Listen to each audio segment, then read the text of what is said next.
Hey guys, it's Madison Estes. Welcome back to my channel. And happy 4th of July, even though this video probably isn't going to go up until August, so hello from the distant past. Today I'm going to be editing The House on Melas Way, a short story which is going to be appearing in Roadkill 6, Texas Horror by Texas Writers. I absolutely love this story, and although I could say that about all the stories in this anthology, this is one of the first stories that I actually accepted. This story is about a couple that gets lost when they're driving, a very common horror trope, and they end up at a haunted house, another very common horror trope. But then whenever one of the characters escapes the haunted house comes after her, which is not something that usually happens in horror. In fact, it's not like one of those things where the character thinks they escaped and then weeks later some haunting occurrences occur. No, the house literally, the spirit chases her out of the house and she gets in the car and drives away. And I'm not going to tell you everything that happens after that, but essentially in a horror story, whenever the character makes it to the car, that's kind of like shorthand for the character is safe now. Like, if you think about it, Texas Chainsaw Massacre and a lot of other slasher stories end with, the main character finding a car or finding someone else who has a car and driving away. So the fact that this character gets into her car and drives away and still ends up getting chased by this house or the spirits in this house, immediately, it's kind of terrifying, and it's new and interesting, and I love that. I love stories that have an interesting new spin or that have a spin on a common trope, which this story definitely has. There's a lot of things that I like about this story, but I'm not gonna lie. The fact that it's a haunted house that goes after somebody that escaped the haunted house, kind of cool. That's kind of the main reason I accepted this story. I like the characters and the atmosphere and a lot of other things, but I really, really love the concept of this story. The story also ends on kind of a bleak but hopeful note.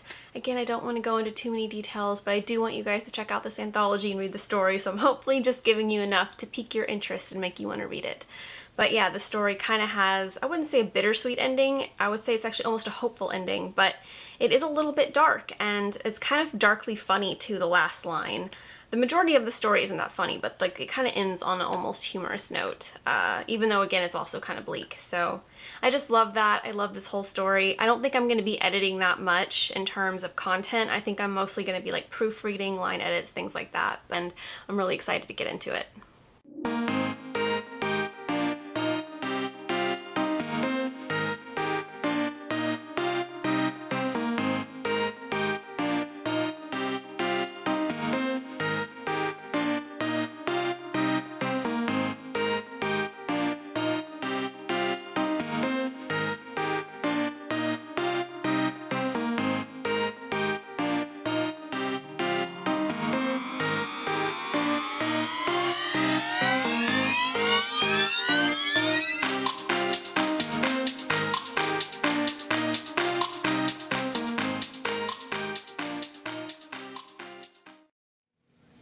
So I just finished editing The House on Melas Way.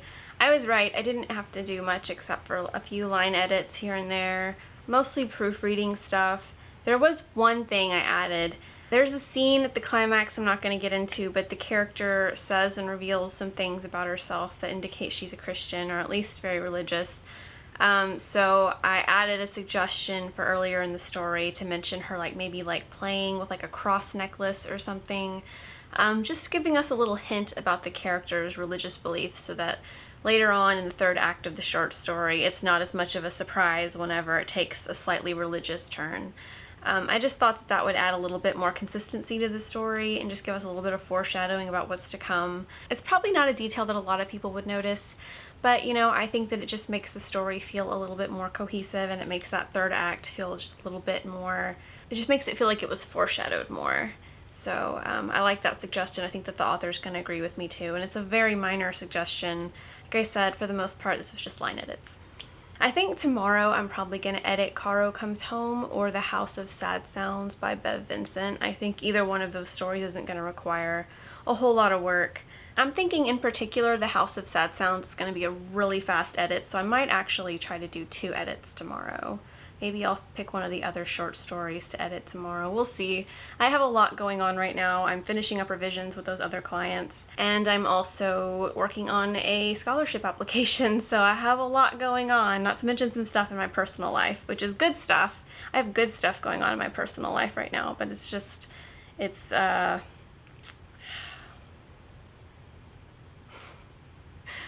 it's just a little bit time consuming, so it takes up a lot of like mental energy. So I just have a lot on my plate, so I might only end up editing one story tomorrow. We'll see. I have all month. That was the goal that I set for myself, and it's the goal that I told the writers. I'm going to try to have the revisions done by the beginning of August, at least the first draft revisions. We'll see if I actually meet that goal, but so far I feel pretty good about it, so we'll see.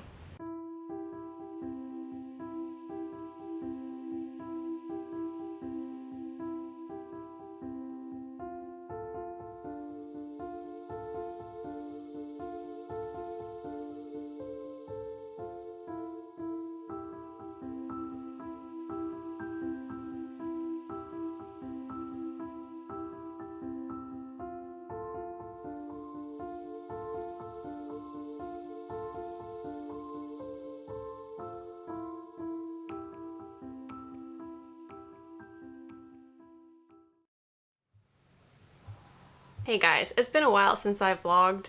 That last clip you saw was like back in July, and it is now several months later and I have not vlogged at all. There's been a few changes since I've last vlogged.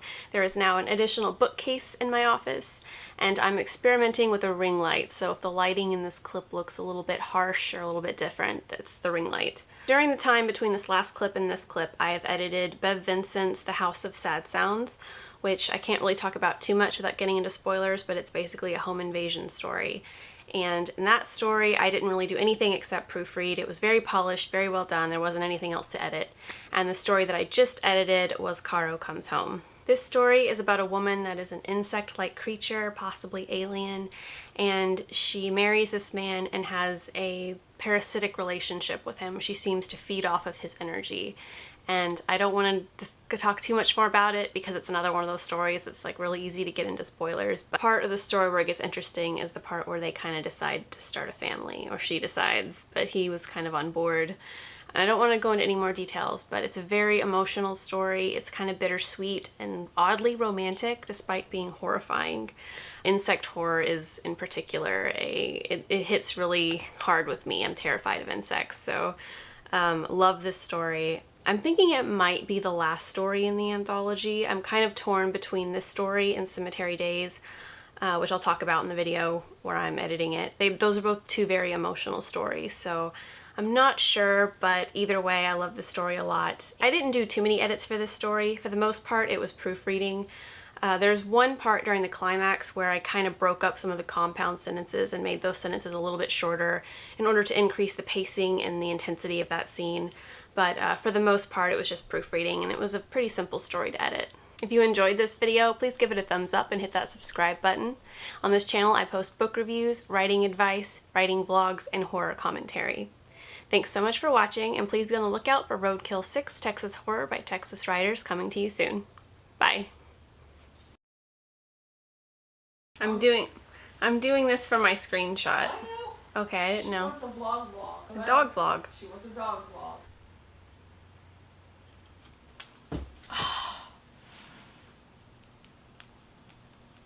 Today I'm going to be reviewing,